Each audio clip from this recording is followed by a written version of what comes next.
भाइयों बहनों नमस्कार। All India anganwadi news channel में आपका स्वागत है। चैनल से जुड़ने के लिए नीचे दिख रहे रेड कलर के सब्सक्राइब बटन पर आपको सबसे पहले क्लिक करना है। फिर साइड में एक नोटिफिकेशन बेल यानी घंटी बन के आएगी, उस पर जब आप दबाएंगे तो 3 घंटी आपको दिखेंगी, जिनमें सबसे ऊपर आल वाली घंटी आप लोगों को दबा लेनी है।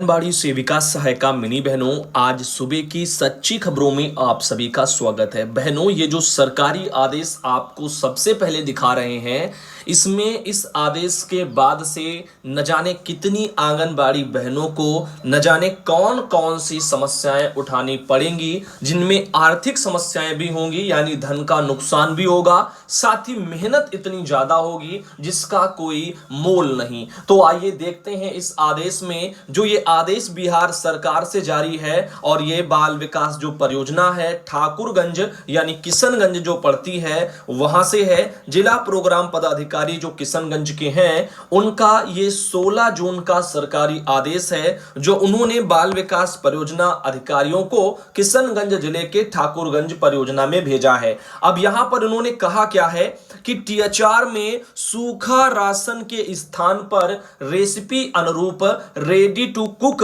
सामग्री वितरण से संबंधित तैयार प्रतिवेदन के अवलोकनार्थ के संबंध में। आपको याद होगा कुछ समय पहले मैंने बताया था रेडी टू कुक के बारे में, जो बिहार में सूखा राशन के स्थान पर देने का प्रावधान किया गया था। तो वही ये लेटर है और उसी के मुताबिक क्या काम करना है वो भी आपको बताएंगे। लेकिन बाकी राज्यों के भाई बहन जैसे उत्तर प्रदेश के हो गए तो आप कहीं मत जाना, इसी वीडियो को पूरा देखना, अभी और भी खबरें इस वीडियो में लगी हैं। तो इस लेटर में कहा गया, महाशय, उपयुक्त विषय के संबंध में कहना है कि विभागीय पत्र के अनुसार जो जून महीना 2022 का यही वाला जो चल रहा है, अब ये खत्म होने पर आ चुका है, कल खत्म भी हो जाएगा। तो इसके लिए मेनू का जो निर्धारण है इस परियोजना के अंतर्गत किया गया है और इस सत्र के साथ में संलग्न करके भेजा भी जा रहा है, यानी इस पत्र के साथ में। तो आपको हम एक बार झलक दिखा दें।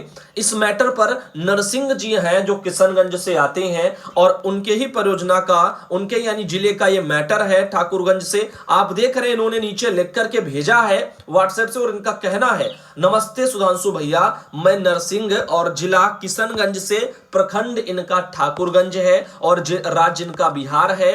तो यहां पर इनके यहां से आदेश निकला है कि चावल भून के टीएचआर वितरण करना है। अब आप लोग बताएं, सेविका सहायिका इतना चावल भून पाएंगी? अब सोचिए, कम से कम 104 किलो भुनने के लिए जलावन भी तो बहुत लगेगा। कहने का मतलब है उसको 104 किलो, 1 कुंटल से ऊपर जो है चावल को भुनकर के अगर देना होगा तो भुनने के लिए यानी पकाने के लिए भुना हुआ, वही जैसे आप जो है भुनने के लिए अनाज जाते हैं, तो इस तरह से जो है उसको भुनने के लिए न जाने कितना जो है ईंधन का तात्पर्य इनका जलावन से वो लगेगा। सरकार को ऐसा करवाने से पहले सोचना चाहिए। सेविका सहायिकाओं की मुश्किलें इस जो है चीज से वहां पर बढ़ा दी गई हैं। अब अधिकारियों को क्या होता है, वो तो ऑर्डर निकाल देते हैं, ऐसा कर लो वैसा कर लो, ऐसा हो जाएगा वैसा हो जाएगा, लेकिन वो करेगा कौन और वो कैसे करेगा उसके लिए वो एक बार नहीं सोचते। जैसे आपने देखा था एक बार कहीं जब एक लेटर आया था जिसमें बोल दिया गया कि जो है आंगनबाड़ी केंद्रों पर मुर्गी पालन करवाओ और अंडा जो निकलेंगे वो वहां पर लाभार्थियों को वितरित किए जाएंगे। अब आंगनबाड़ी घर में रहेंगी या आंगनबाड़ी केंद्र पर रहेंगी दिन 24 घंटे, क्योंकि मुर्गी पालन ऐसे थोड़ी हो जाएगा। अब क्या बच्चे पढ़ाएंगी या मुर्गी पालन करेंगी? आईसीडीएस की जो 6 सेवाएं हैं वो करेंगी या मुर्गी पालन करेंगी? ऐसे कहने का तात्पर्य है, ऐसे ऐसे काम दे दिए जाते हैं, ऐसे ऐसे आइडिया दे देते हैं ये उच्चाधिकारी जिसका कोई मोल तोल नहीं। अभी बोला गया था चाउमीन दे दो, कभी बोला गया कि जो बिरयानी खिलाओ, नॉनवेज वाली खिलाओ, इस तरह से जो है कभी बोल रहे वेज भी और नॉनवेज दोनों खिलाओ। इस तरह से कभी कभी ये ऐसे ऐसी जो है चीजों को रख देते हैं जो अपने आप में मुश्किलें बढ़ा देती हैं। अब यहां पर भुना हुआ चावल ये कुंटलों में जब बहनें भुनेंगी तो न जाने कितना इनको ईंधन लगेगा। अगर ईंधन नहीं लगाती हैं अगर मान लीजिए गैस सिलेंडर का यूज करती हैं तो गैस इतनी महंगी है, सरकार ने इनकी दरों को न जाने कहां से कहां पहुंचा दिया है। अब इतना जो है भुनने के लिए न जाने कितनी गैस खत्म होगी। सरकार ने इन सब चीजों का कोई प्रावधान नहीं किया कि अपनी जेब से घर खेत बार बेच करके इन कामों को, विभागीय कामों को बहनें करेंगी। इस बारे में आपका क्या ख्याल है? सभी राज्यों के भाई बहन इस पर जवाब दीजिएगा, क्योंकि इनके सामने बहुत समस्याएं आ रही हैं इस मैटर को लेकर के। अब बात करते हैं एक अगली जानकारी की जो उत्तर प्रदेश से निकल के आ रही है। बाराबंकी जिले में एक ये आर्टिकल छपा हुआ है उत्तर प्रदेश की बहनों, ध्यान देना।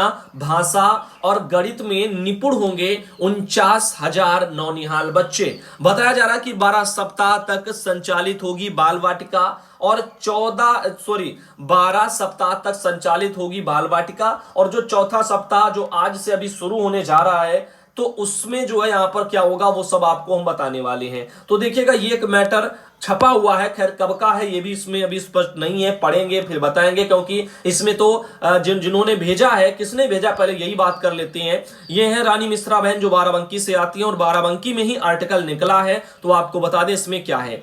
इनका कहना है हर विद्यालय में एक शिक्षक बनाया गया नोडल अधिकारी, यानी हर प्राथमिक विद्यालय में सबसे तेज तर्रार शिक्षक को इस योजना का नोडल अधिकारी बनाया गया है और जिले के 1792 प्राथमिक विद्यालयों में नोडल अधिकारी बनाए गए हैं। परिषदीय विद्यालयों को लेकर के चलाई जाने वाली योजना में आमतौर पर 75% लक्ष्य की बाध्यता रहती है, मगर इस योजना में 100% बच्चों को भाषा व गणित में निपुण करना है, ये वहां पे चल रहा है। तो अकेले बाराबंकी जिले का आप अगर मैटर देखें तो 49,000 नौनिहाल है वहां पर। अब निपुण भारत अभियान के मानक क्या है बाल वाटिका के लिए? अक्षर और ध्वनियों को पहचान लेना, 2 अक्षर वाले शब्दों को पढ़ लेना, 10 तक के अंकों को पहचानना व पढ़ लेना। ऐसा बाल वाटिका के बच्चों के लिए यहां पर उनका शिक्षा का एक लक्ष्य निर्धारित कर दिया गया है जिसको प्राप्त करना है। वहीं कक्षा 1 के लिए है अर्थ के साथ में वाक्य पढ़ लेना, छोटे वाक्य जिसमें 4 या 5 या सरल शब्द हो तो पढ़ लेना, 99 तक की संख्या पढ़ लिख दोनों लेना और सरल जो है जोड़ घटाओ ये भी कर लेना। ये कक्षा 1 के बच्चों को आना चाहिए। अब इतना यहां पर है जो अमित कुमार बीएसए हैं वहां बाराबंकी में, उनका कहना है निपुण भारत अभियान का 100% लक्ष्य पाना है। इसी शिक्षा सत्र से इस अभियान की शुरुआत हुई है। समय समय पर जिला, राज्य, केंद्रीय टीमें इनके द्वारा मूल्यांकन भी इन चीजों का किया जाएगा कि बच्चा कहां तक क्या सीखा है। अब वहीं पर इस मैटर को लेकर के विस्तार से लिखा है कि पहली बार परिषदीय विद्यालयों व आंगनबाड़ी केंद्रों में नामांकित जिले के 49,000 नौनिहालों को भाषा व गणित में निपुण बनाया जाएगा। 2027 में जब ये बच्चे कक्षा 3 में पहुंचेंगे तो भाषा व गणित पर उनकी पकड़ जो है अच्छी खासी होगी। निपुण भारत योजना के तहत चल रहे इस अभियान में बच्चों की क्षमता को आंकने के मानक तय किए गए हैं। खास बात यह है कि इस लक्ष्य को 100% पाने में बाध्यता तय की गई है। और आप देख रहे हैं निपुण भारत अभियान की शिक्षा सत्र में शुरू हुआ है, यानी इसी शिक्षा सत्र में शुरू किया गया है 22-23 में। इस अभियान के तहत आंगनबाड़ी केंद्र में जाने वाले 5 व 5 साल से अधिक उम्र के बच्चे व प्राथमिक विद्यालय के कक्षा 1 के बच्चे, देखो आंगनबाड़ी में 3 से 6 वर्ष के बच्चे आते हैं और 6 साल के बाद में कक्षा 1 में वो उनकी एंट्री होती है। अब पहले 12 सप्ताह तक इन बच्चों की बाल वाटिका चलाई जाएगी। जिले में बाल वाटिका के 3 सप्ताह बीत चुके हैं। बाल वाटिका का चौथा सप्ताह 27 जून से शुरू हो रहा है। जिला समन्वयक प्रशिक्षण विनीता मिश्रा इन्होंने बताया कि जिले में 49,000 बच्चे निपुण भारत अभियान से जुड़ गए हैं। 2027 में ये बच्चे जब कक्षा 3 में पहुंचेंगे तो योजना के तहत निर्धारित माप जो है वो अपना पूरा कर पाएंगे। तो इस तरह से कि मैटर जो यूपी में आ रहा है प्री प्राइमरी एजुकेशन बाल वाटिका से जुड़ा हुआ। साथ ही साथ आगे चलते हैं और आपको बताते हैं, ये है सुनीता बहन जो अयोध्या से आती हैं और इन बहन के सामने एक समस्या है। अगर आप में से किसी भाई बहन के पास इसका ठीक ठाक समाधान है तो आप जो है हमें अवगत करा सकते हैं। वीडियो में, हर वीडियो में व्हाट्सएप नंबर दिया रहता है, आप उसके माध्यम से व्हाट्सएप से मैसेज कर सकते हैं। लिखा है भाई जी एक समस्या है और जो है किसी और से हेल्प लेना नहीं चाहते हैं। एक प्रेग्नेंट लेडी है जो मायके में रहती हैं। अब पोस्टर ट्रैकर ऐप पर उसकी फीडिंग किस बेस पर करें? अगर पति का नाम एंट्री करते हैं तो एड्रेस ससुराल का भर जाएगा, तो महिला सर्वे क्षेत्र की तो रहेंगी नहीं, तो फीडिंग जो है यहां पर फेक प्रदर्शित होगी और पिता का नाम का कॉलम तो है ही नहीं। तो प्लीज कोई हल बताएं। तो फीडिंग में ये समस्या आ रही है गर्भवती महिला वाली फीडिंग में। अब हमारा तो ये मानना है, देखो फीडिंग में क्या लगता है, लाभार्थी का नाम होगा, लाभार्थी का ही आधार नंबर पड़ेगा और जो भी एड्रेस है वो आधार नंबर से पता चलेगा। अब आधार में मान लीजिए हो सकता है उन्होंने अभी बदलवाया ही ना हो, अभी ससुराल मायके में रह रही है तो मायके का ही एड्रेस हो, पहले का अगर आधार बन गया है तो ये आप एक बार कंफर्म कर लें। अगर ऐसा है तो कोई दिक्कत नहीं है, पति का नाम डालना होगा डाल देना, और ऐसे खाली नाम से थोड़ी पता चल जाएगा ये कहां का है कहां का नहीं है। तो अभी आपको इस बारे में ध्यान देना है, अगर उनका आधार कार्ड में एड्रेस गांव का ही है, मायके का ही है, तो इनका आधार लगेगा और फिर मुझे लगता है कोई ज्यादा दिक्कत नहीं होगी। या इससे बेहतर किसी के पास समाधान है तो बता दें, या आपको सलाह है कि अपने ऑफिस में एक बार बाकी जो विभाग के अधिकारियों से भी बात कर लें, उनसे पूछ लें ऐसे कंडीशन में क्या करना चाहिए। पिछले आदेश में गवर्नमेंट ने साफ कर दिया था किसी भी राज्य में कोई भी जाएगा प्रवासी टाइप का तो वहां पर उसको उस तरह का लाभ मिलेगा, पोस्टर ट्रैकर पर ऐसी व्यवस्था होगी। मुझे लगता है ये किसी दूसरे राज्य के लिए ऐसा जो वहां पर चर्चाओं में बातें चल रही थी, अभी शायद हर जगह के लिए लागू नहीं हुआ है, क्योंकि पोस्टर ट्रैकर पर शायद ऐसे कोई ऑप्शन कॉलम टाइप के अभी नहीं आए हैं जिसमें इन कैटेगरी को अलग किया जाए। तो हो सकता है फ्यूचर में आ भी जाए, प्रवासी टाइप वाले लोगों का भी एक मॉड्यूल आप लोगों को उसमें देखने को मिल जाए, जैसे आपके हर तरह के लाभार्थी उसमें दिखते हैं। अब देखिएगा गवर्नमेंट ऑफ यूपी की तरफ से एक ये ट्वीट किया गया है कल 28 जून को, वही तकरीबन 8:48 पर सुबह के साइड। तो यहां पर आपको बता दें गवर्नमेंट ऑफ यूपी, यहां पर उत्तर प्रदेश सरकार ने ट्वीट करके क्या जानकारी दी है, काफी बढ़िया है। एएनएम और नर्स इनके 8037 पद भरे जाएंगे ऐसा बोला जा रहा है। तो आपको बता दें इसमें लिखा है स्वास्थ्य सेवाओं को बेहतर बनाने की तैयारी है। मुख्य सचिव बोले हैं भर्तियां पारदर्शी तरीके से हों, और इसमें मुख्य सचिव दुर्गा शंकर मिश्र ने कहा है कि अस्पतालों में खाली एएनएम और स्टाफ नर्स के लगभग 8037 पद हैं, इन पर जो है पारदर्शी तरीके से भर्तियां की जाएं। राष्ट्रीय स्वास्थ्य मिशन गवर्निंग बॉडी की बैठक में सोमवार को अधिकारियों को यह निर्देश दिए हैं। वहीं मुख्य सचिव को बैठक में बताया गया है कि राष्ट्रीय स्वास्थ्य मिशन में संविदा नर्सिंग स्टाफ व एएनएम स्टाफ नर्स या कम्युनिटी हेल्थ ऑफिसर जिनको सीएचओ बोलते हैं, इनके वित्तीय वर्ष 2021-22 में 58,746 स्वीकृत पदों में से 46,157 संविदा कर्मी कार्यरत हैं। उन्होंने कहा है कि स्वास्थ्य क्षेत्र में लगातार हो रहे सुधारों से प्रदेश की दिशा में आगे बढ़ रहा है।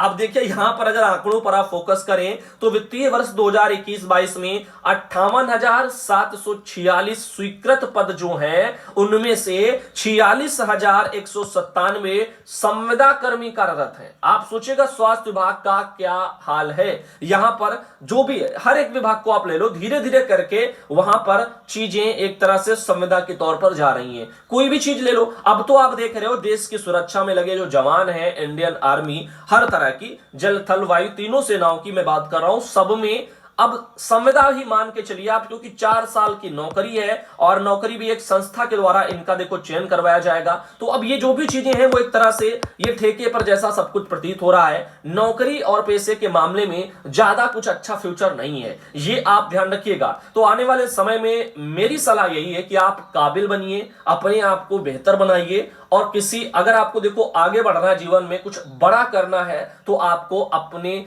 दूसरे अवसर तलाशने पड़ेंगे दूसरे क्षेत्र में, यानी खुद का बिजनेस या खुद का जो भी करो सो करो। नौकरी अगर सरकारी पर आप डिपेंड रहना चाहते हैं तो आपको काफी चीजें जो है कम देखने को मिलेंगी। जैसे अगर आपका सपना ही है सरकारी नौकरी तो भाई आप कर सकते हैं, बाकी अगर सबकी अलग अलग सोच होती है। कोई कहता है कि हमारी मेहनत का हमें सही जो है पैसा मिले या हम जहां जाना चाहते हैं वहां पहुंचे। तो इस तरह से अगर आपको कुछ सोचना है तो आपको तराशने होंगे दूसरे जो है रास्ते। अब इधर संतोषी बहन आती है मध्य प्रदेश से, और इनका क्या कहना है मध्य प्रदेश में, इनके वहां पर क्या जो है मैटर बना हुआ है। इनका कहना है मैं संतोषी पनिका मध्य प्रदेश के उमरिया जिला पाली परियोजना से, भैया जी कमलनाथ सरकार के टाइम पर ही मध्य प्रदेश में 11,500 रुपया मिलता था, पर यह पैसा मात्र 2 या 3 बार ही कार्यकर्तियों के खाते में दिया गया। मैं मिनी आंगनबाड़ी कार्यकर्ता पर काम कर रही हूं, जो है मेरे गांव में 2 और केंद्र हैं जो मेन केंद्र हैं, पर मेरे यहां बच्चे कहीं उनके अपेक्षा ज्यादा हैं, पर सहायता भी नहीं है।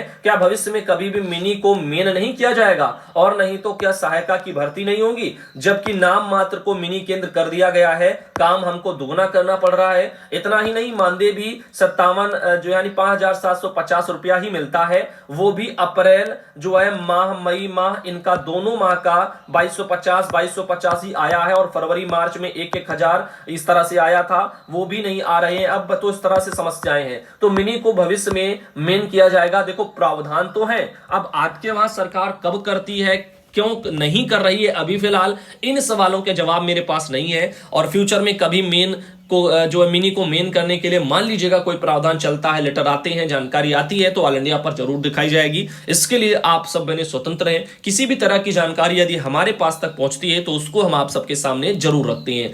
तो बाकी होना चाहिए ऐसा हम सब मांग भी करते हैं और चाहते भी हैं। सेवा में सुधांशु भैया नमस्ते। शिवदेवी एक बहन है, इनका कहना है, ये दरअसल आती हैं लखीमपुर से। भैया जी मेरा पोस्टर ट्रैकर पर जो है काम नहीं हो पा रहा है, मेरे यहाँ सर्वर नहीं पकड़ता है। और तो यहाँ पर इनका कहना है बच्चे फीड नहीं हो पा रहे हैं, पिता इनका सबका जो है माता इनका आधार लगाया तभी ऑनलाइन वगैरह भी नहीं दिखा रहा है। तो इस तरह से देखो, आधार लगाने से ऑनलाइन चीजें नहीं होंगी। अगर समस्या है आपकी सर्वर की, नेटवर्क की, तो वो या आपके पोस्टर ट्रैकर के सर्वर की, तो वो वहीं से सॉल्व होगी, ना कि आपके आधार कार्ड भरने से। तो आपको चाहिए कि पहले तो अपना अपडेट कर लो, क्योंकि अपडेट ना होने की वजह से भी जो है आपका पोस्टर ट्रैकर काम नहीं करेगा ठीक से। तो आप गूगल प्ले स्टोर में जाकर पहले अपडेट कर लें, हर बहन अपडेट कर लें, जब भी अपडेट आए उसको अपडेट कर लो। अपडेट करने से कोई दिक्कत नहीं होती। तो इस तरह से आपको ध्यान देना है, बाकी फिर काम करेंगी तो दिक्कतें नहीं होंगी। और मान लीजिए आप शाम के टाइम कुछ काम करती हैं 7, 8, 9 इस टाइम पर बजे, तो आप उस टाइम पर ना करके सुबह सुबह काम को करें। सुबह काम करने में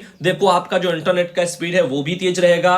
रात में मान लीजिएगा आप कर रही हैं, पता चला दिन में बच्चों ने या किसी ने डाटा पूरा खत्म कर दिया, डाटा नहीं रहा, तब भी नेट स्लो चलेगा। इससे अच्छा सुबह ताजा ताजा डाटा आप यूज करेंगे। उसके अलावा सुबह ज्यादातर लोग सोते हैं और उतना सर्वर भी बिजी नहीं रहता, आराम से आपका काम हो जाएगा। तो जो काम अगर रात में नहीं हो रहे हैं, दिक्कतें आ रही हैं, तो सुबह करके एक बार देखें, वो आसानी से हो सकते हैं। सूरजकली बहन रायबरेली से, उनके वहां से के फोटो उन्होंने भेजी है जो आपको दिखा रहे हैं। आप सुबह करने का तात्पर्य ये मत लगा लेना कि बच्चे का आधार कार्ड नहीं बना है, वेरीफाई नहीं हो रहा था रात में, तो सुबह करेंगे बिना आधार कार्ड के तो वेरीफाई हो जाएगा। सुबह का मतलब ये नहीं है, वो इंटरनेट कनेक्टिविटी से है, सर्वर से है, इस तरह की समस्याओं से है, ना कि वहां पर आपके लिए जो फीडिंग में या कार्य में जो चीजें जरूरी हैं उसमें आपको कुछ फायदा हो जाएगा। अब सुमित्रा बहन आती है सिद्धार्थ नगर से, वहां से उन्होंने फोटो भेजी। आती है अनीसा खातून जालौन से, वहां से फोटो भेजी। सुधा बहन आती है सिद्धार्थ नगर से, वहां से फोटो। सरिता बहन हरदोई से, उनके वहां से फोटो। दीपमाला बहन भदोई से, वहां से एक फोटो। और नीरजा पटेल बहन इटावा से, उनके वहां से भी एक फोटो है। और ये देशराज तिवारी भाई अमेठी से, उनके वहां से एक फोटो है। और ये तनवीर जहां बहन आजमगढ़ से, वहां से फोटो है। और एक ये बहन आती है